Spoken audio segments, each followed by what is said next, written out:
Bismillahirrahmanirrahim. Assalamualaikum warahmatullahi wabarakatuh. Alhamdulillahirabbil alamin. Kita bertemu lagi pada pertemuan kedua mata kuliah Ulumul Quran. Semoga semuanya masih diberikan kesehatan di rumah masing-masing. Baik, kita lanjutkan materi kita tentang Ulumul Quran. Kalau kemarin kita sudah membahas tentang apa itu Al-Quran dan apa itu wahyu, nah sekarang kita akan lanjut ke Ulumul Quran.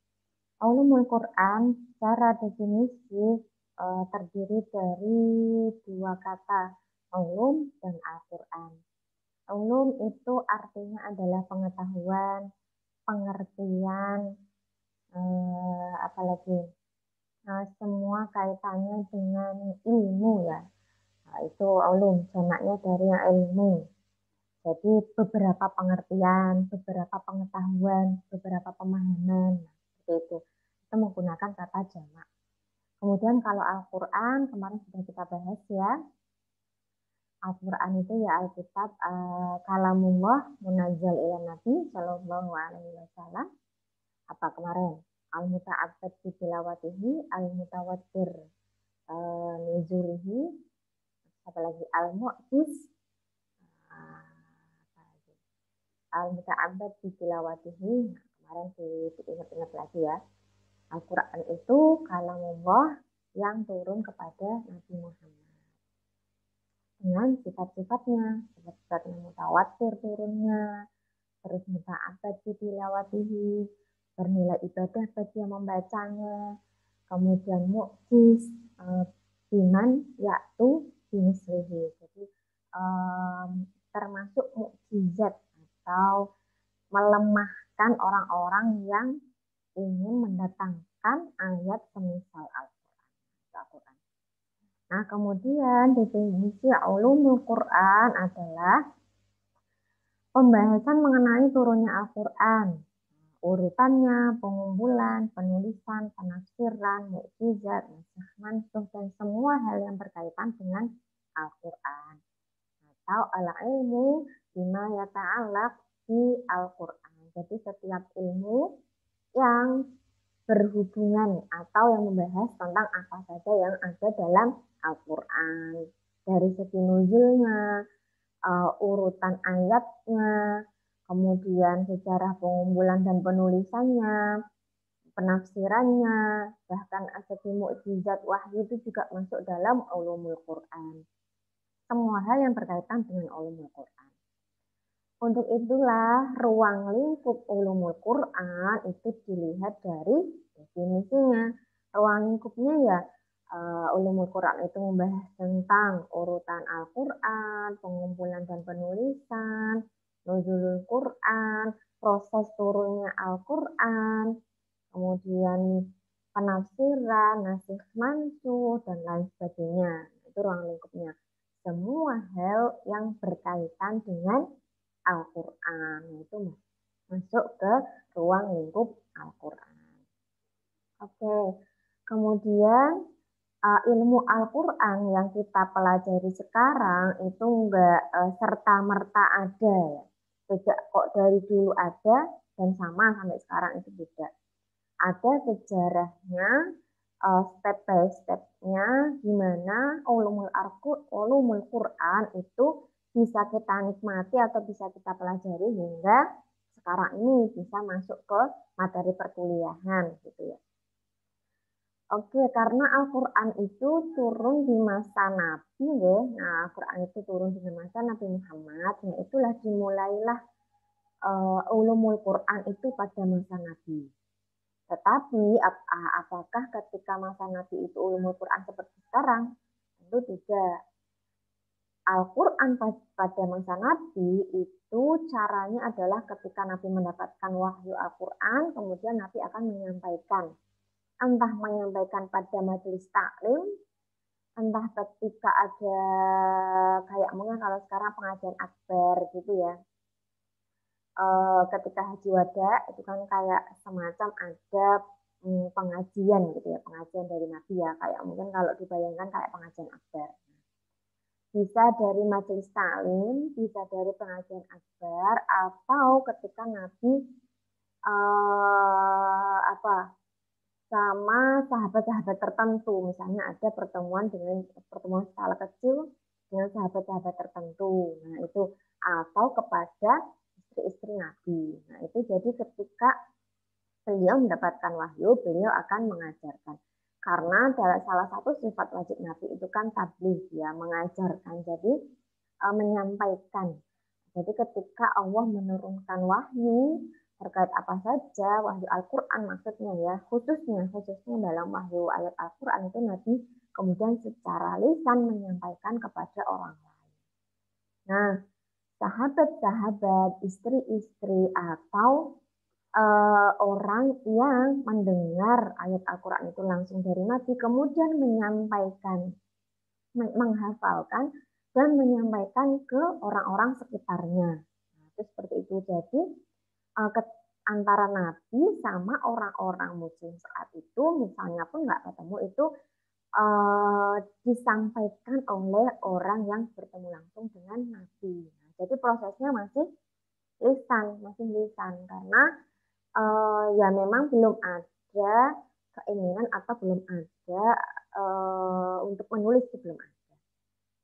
Tapi memang ada beberapa sahabat yang secara pribadi, secara individual itu menulis di daun gitu ya, kalau belum ada kertas ya, di apapun yang bisa media penulisan. Nah, itu ya sama lah kayak sekarang itu ya, itu kan manusiawi sahabat. Jadi ketika menulis biar tidak lupa, kan ada yang misalnya kuatnya kuatnya ingatan itu dengan menulis. Nah, itu ada beberapa yang sudah menulis secara pribadi, tapi itu belum ada anjuran atau belum ada perintah untuk menulis Al-Quran gitu ya.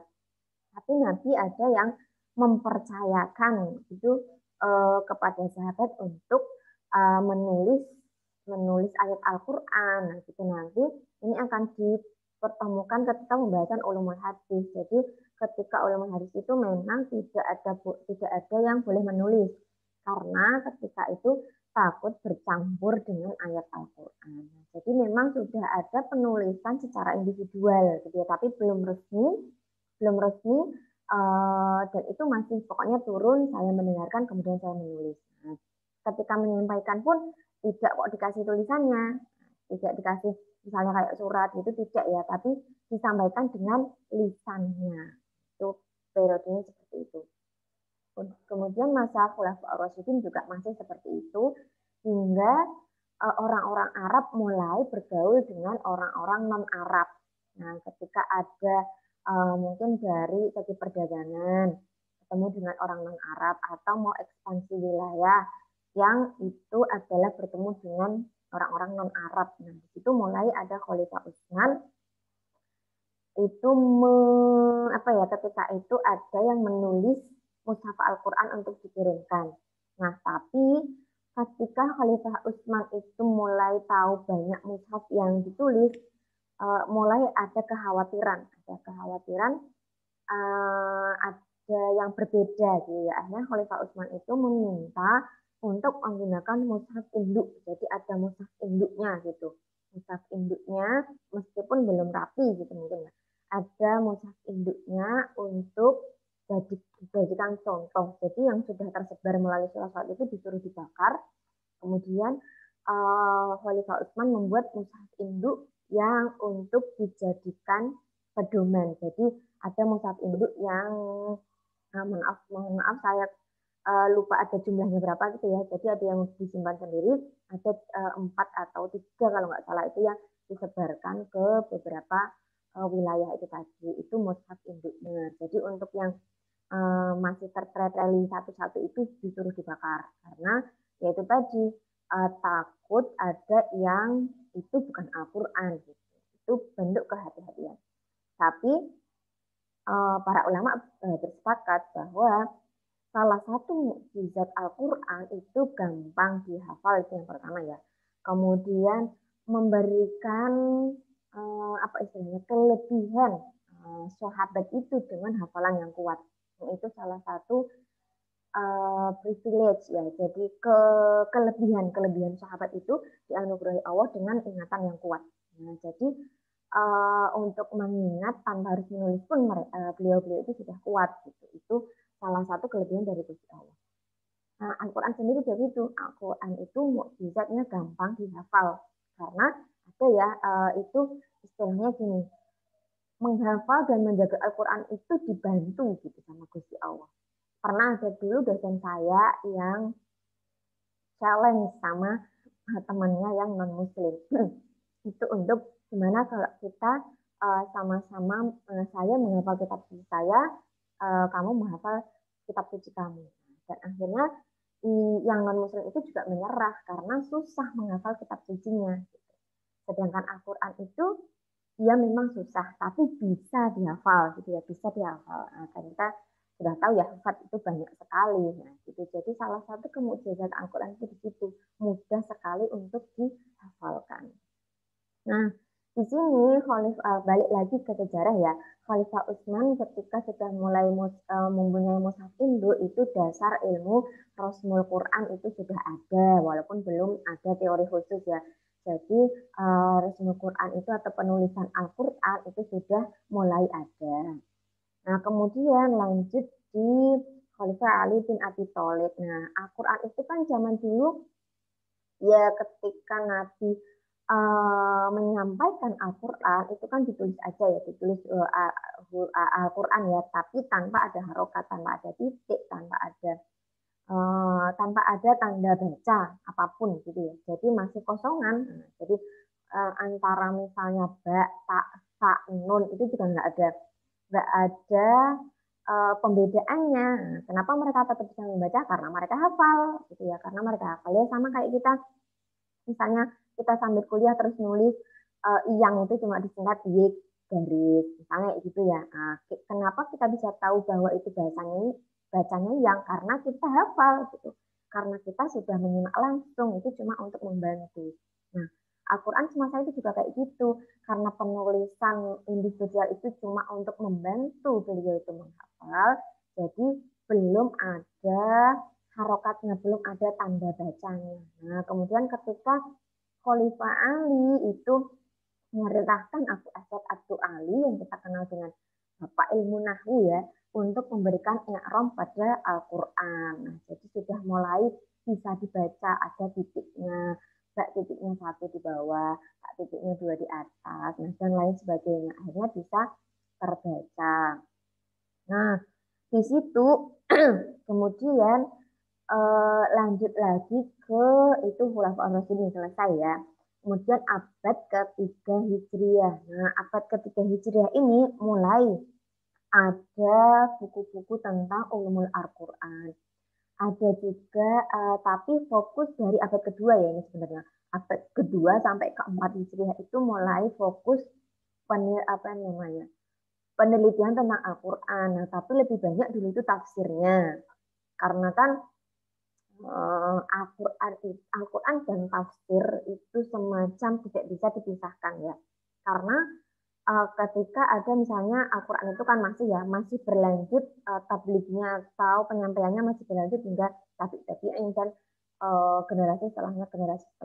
Nah, ketika dilihat atau ditemukan ayat-ayat Al-Quran yang tidak bisa langsung dipahami, nah itu kan yang menyampaikan akan menyampaikan juga apa istilahnya penjelasan dari Al-Quran itu entah mereka dapat dari sahabat, entah dulu Nabi juga menjelaskan. Nah, disitulah penjelasan dari Nabi, penjelasan dari sahabat itu masuk ke dalam tafsir, ranah tafsir. Jadi ketika proses penyampaian Al-Quran dari generasi satu ke generasi yang lainnya itu seakan-akan dibarengi dengan tafsirannya.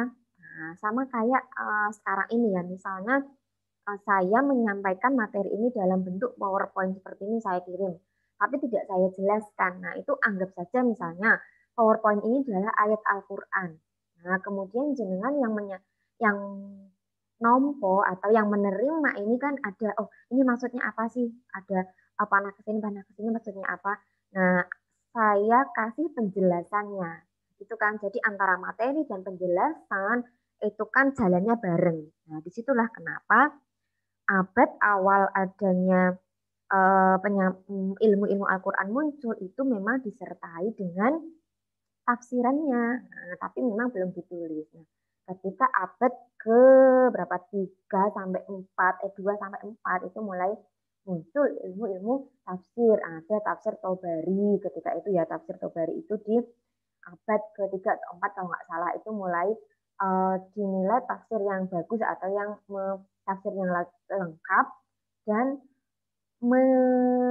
cuma apa ya, menambahkan dalam tafsirannya itu adalah kaul-kaul yang sahih, kaul sahabat yang memang sahih. Nah, seperti itu tuh muncul di abad ke-3 sampai 4. Kemudian di abad ini juga ilmu Al-Quran itu sudah ada, tapi masih sendiri-sendiri. Misalnya ada yang menulis tentang ilmu asbabun nuzulnya, atau tentang ilmu nasih mansuhnya. Nah, itu tapi berdiri sendiri, belum ada yang mencakup apa mabahis di ulumul Quran, yang semuanya ada di situ. Misalnya sejarahnya, nasih mansuhnya, tafsirannya di situ semuanya ada. Itu belum ada, tapi cuma ada tentang asbab nuzulnya. Karena ya itu tadi, itu kan dilihat dari urgensitasnya ya. Kalau yang pertama urgensitasnya Al-Quran itu berbarengan dengan tafsir.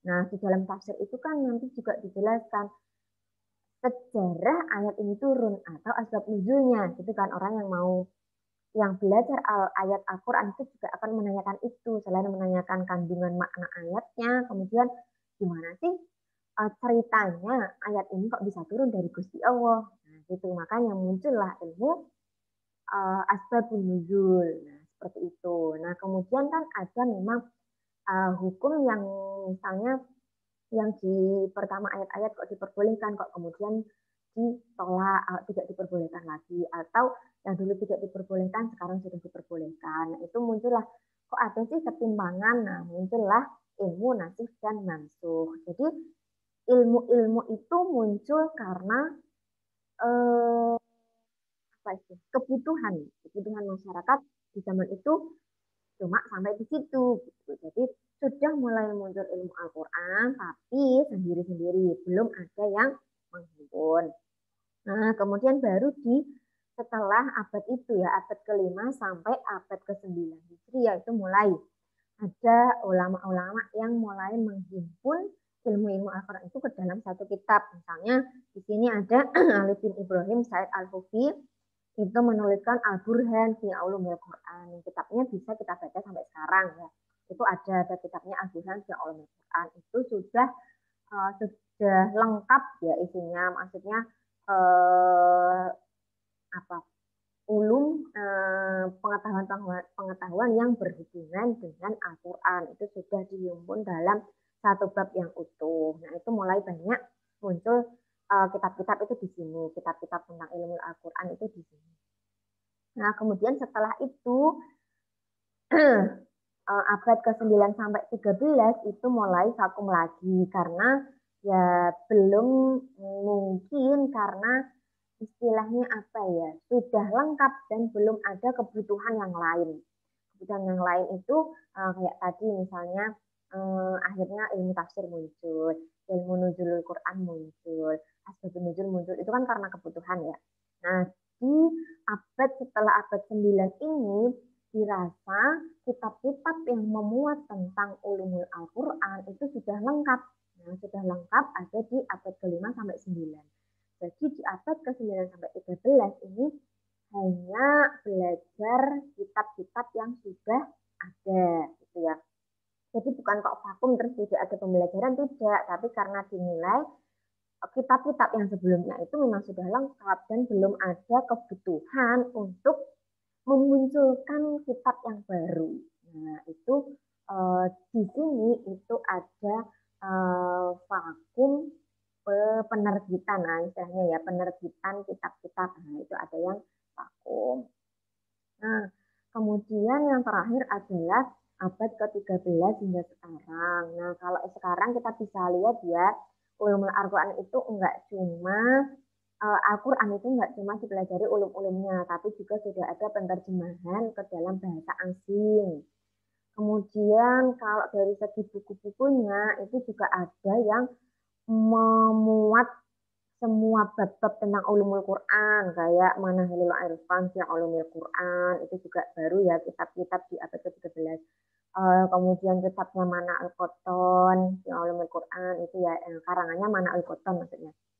Itu tentang ulumul Quran itu kan lengkap bab-bab ulumul Quran ada di situ. Tapi ada juga yang mengkhususkan pembahasannya misalnya tentang kitab tentang asbabun nuzul, nah, atau kitab tentang ilmu tafsirnya, ilmu tafsir Qurannya saja, dan lain sebagainya. Hingga sekarang itu orang apa yang non non apa non berbahasa Arab itu juga sudah banyak yang melakukan penulisan tentang ilmu ilmu ilmu Al-Quran, Hasbi As-Soleh, terus Hasbi As-Siddiqi, Subhi Soleh, dan lain sebagainya itu menulis mabahis di Ulumul Quran dan di Ulumul Hadis. Nah ini di sini uh, biasanya ulumul Quran dan ulumul hadis itu satu kesatuan. Biasanya yang menulis ulumul Quran pun juga bisa menulis ulumul hadis karena ulumul Quran dan hadis memang tidak bisa dipisah ya, tidak bisa dipisah. Jadi biasanya itu tertulis. Nah kalau di zaman sekarang banyaklah ya membumikan ulumul Al-Quran atau tema-tema tertentu dalam tafsir. Misalnya tafsir tentang ayat-ayat tentang perempuan atau apalagi tafsir maudhu'i ya tentang bab-bab tertentu atau misalnya kalau di syariah ya ada tafsir yang tafsirul ahkam ya ayat-ayat ahkamnya aja ayat-ayat yang berhubungan dengan hukum-hukum syar'inya aja itu dipelajari di fakultas syariah dan lain sebagainya. Jadi dari masa Nabi hingga kita bisa menikmati ulumul Quran sampai sekarang itu perjalanannya step by step. Tidak langsung ujuk-ujuk. Nah, ujuk-ujuk itu apa? Tiba-tiba ulumul Al-Quran itu lengkap adanya itu tidak. Tapi dari mulai lisan bilisan, kemudian mulai ada dasar-dasar ilmu penulisan Al-Quran, tapi belum teoritis gitu ya, belum terbuka.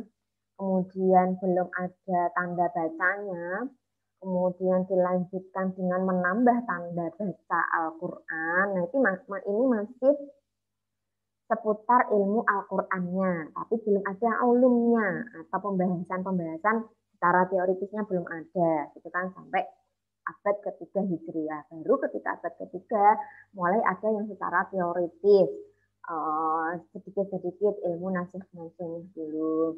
Kemudian asbabun nuzulnya. Nah, baru kemudian ada yang himpun satu bab utuh tentang ulumul Quran. Nah, hingga sampai sekarang penelitian tentang Al-Quran itu banyak sekali ya. Dari segi